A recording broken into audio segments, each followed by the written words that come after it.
In a previous video I made this plywood desk with tapered legs, but I screwed it up. I've totally cocked it up, and I had to make changes from the original design which called for mitered tapered legs. This video is all about making plywood mitered tapered legs. What went wrong the first time, and one way to do it that might work depending on the material you're using, and two ways that will work fine just for everyone. Something to keep in mind is that the whole premise for the options that I'm presenting today is that you are resource constrained, and what I mean by that is that you have limited material. In my case, I was using a single plywood panel, 2.2 meters by 600 millimeters. I cut a bit more than 700 off the end of it to use for the 4 legs, with the remainder being used for the desktop. This left me with a piece of material 600 by 700, and that was all that I had for the legs. If you are not constrained in this way, then I would recommend my third option, which you can jump to in the video chapters in the description box below. The 4 options that I'm referring to today are layout options more than techniques for making mitered joinery, and I'm showing each of the 4 using this scrap of plywood.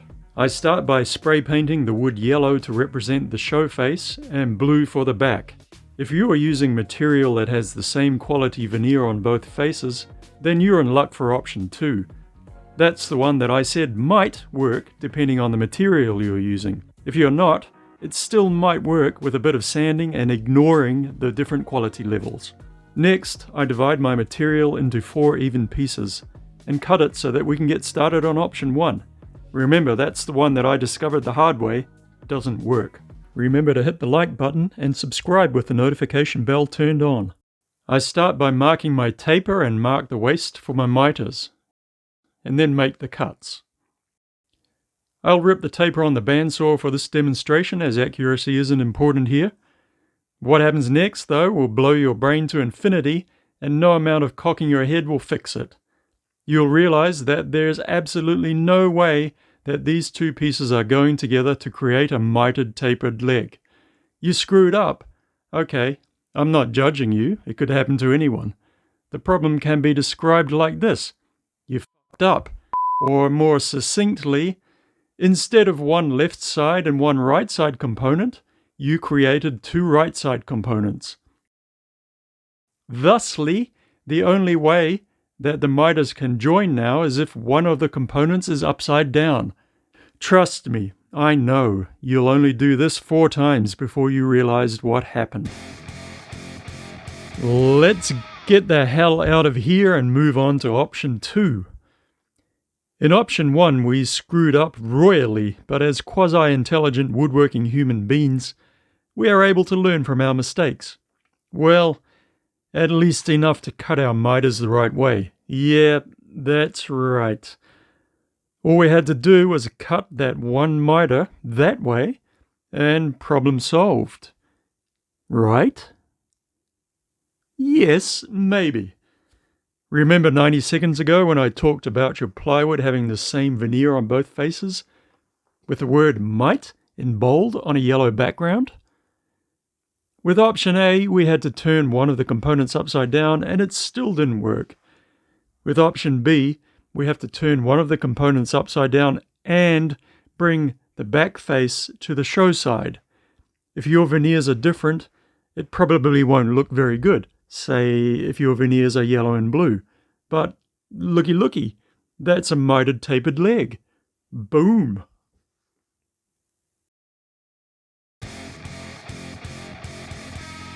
Moving on to the third option now. We've established that option 1 is no good. Option 2 might be okay, but option 3, I promise you, will always be a good one, with a couple of caveats. Option 3 involves simply cutting the left and right components out of the material available without trying to lay out for maximum utilization of the material. It results in thinner legs with a less obvious taper. There is more waste material, but if your material has a prominent grain, this option will be more attractive as the grain will wrap around more or less continuously since the adjacent components of the legs have been cut from the same section of material. This option is the least prone to layout and cutting error, and this option is the best one to choose if you do not have any material constraints. You can just mark all your pairs of leg components out side by side in the dimensions you want for that perfect grain match across all sides of all 4 legs.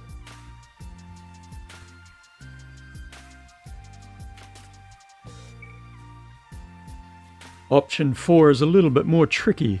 You'll split your material diagonally through a center point to allow the top of the legs to be wider and more beefy. It also means the bottom won't be as wide and the angle of the taper will be comparatively more acute. A beefier top might look better on a desk with rails. That's up to you. I practiced this layout on paper first. It's easier to visualize when it's all done. See? And on my little mock-up desk, you can see that it is indeed more beefy than the others. So once you have miters and tapers, you got to have angles, right? I decided to cut these to 10 degrees. This cut would be easiest on a compound miter saw, but I don't have one of them, so I had to figure out how to do it on the table saw. Since the sides of the legs are tapered, they are completely useless to you as reference edges for cross-cutting the top and bottom of the legs to our 10 degrees. So you can't do it like this. Don't ask me how I know that. Anyway, this is how I ended up doing it. Using the outer corner of the leg as a reference, I made a jig that holds it at 45 degrees. I tilted my blade to 80 degrees, which is 10 degrees off the 90 degrees that the blade is normally set to. And then, since my blade tilts right, I cut all the tops of the legs on the left side of the blade and the bottoms of the legs on the right side of the blade. So in summary, of my 4 options for layout for mitered, tapered, angled plywood desk legs, option 1 is highly not recommended. Option 2 is good if you have matching veneer on both sides of your plywood.